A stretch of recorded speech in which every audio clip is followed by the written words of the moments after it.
The Niagara Peninsula Conservation Authority is proud to announce an exciting new phase of its Tree for All program that will significantly scale up tree planting efforts across the Niagara Peninsula watershed. Joining me in the studio is Stuart McPherson, the Supervisor for Trees for All. So Stuart, tell me a bit about the program, and I understand we've got 3 streams we want to talk about today. Sure, yeah, it's a new exciting program that we've got.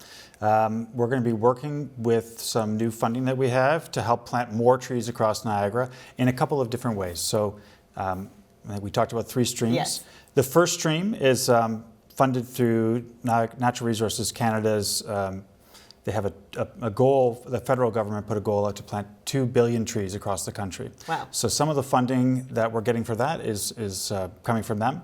And we're going to be working a lot with municipalities and public spaces and other organizations to be planting slightly bigger trees in these areas and getting the community involved in doing so. There's a second stream, which is about planting little tiny saplings, and this is often taking place in rural properties, farms and such. And that's funded through different means, but it's coming through other organizations like Forest Canada and Trees Canada. And that's our other stream we're working on. And there's one more stream, which is about seed collection. So the trees that grow best here are from seeds that are from here. They're adapted to our climate, our soils, everything that's going along with this. So we need to have more seeds collected from this area to be able to grow more trees, to be able to have the best forest that we can have here. And that leads me really to the next question. Why is it so important to increase tree coverage across the area? Historically, Niagara has less than science would suggest we need to have a healthy forest. And to keep the forests we need to actually have more of them, if that makes sense. Yes.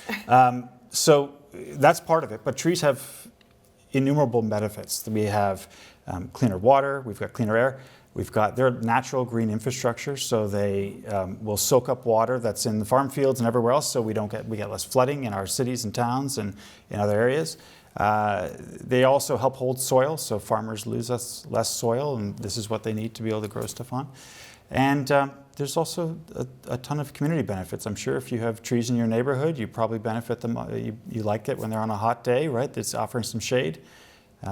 There's a lot of reasons that trees are good for us right now. Absolutely. And so what about for any kind of community involvement? What is it that you're looking for?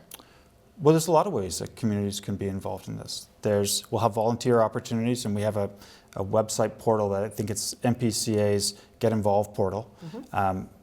We also have, if people are living in rural areas, now a couple years ago, I think we did a call out and we had a ton of people come out and say they were interested in planting trees. We've been going through and assessing them, and we've been planting off of that list, but I think we'll be doing another call out in the near future where we're going to be asking people who have kind of the characteristics we're looking for in their properties.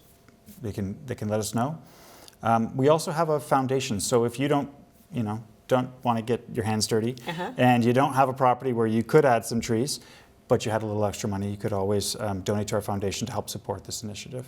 Okay, great. Yeah. And it's just as simple as going to the website, clicking through. We'll make sure we have it up on the screen. Yes, I think it should be fairly simple on our website to be able to get everything in there. Yeah. And so what did you think of the fact that the government wanted to put so much money into this kind of initiative?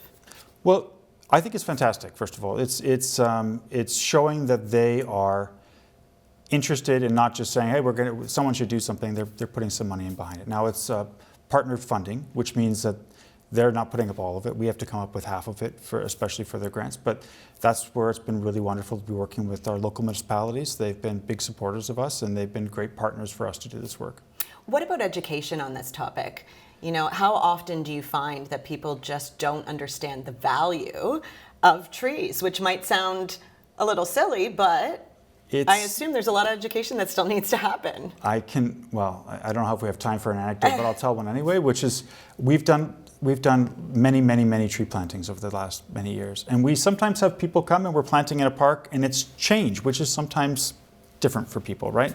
So they're seeing, 50 people planting trees and they say, well, this is too many trees. And we start having a conversation and we talk about all the value the trees will have and when they get bigger.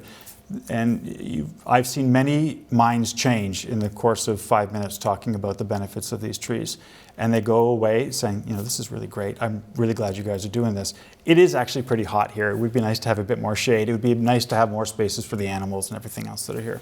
So it's also just really beautiful to see a community coming together to improve our public spaces.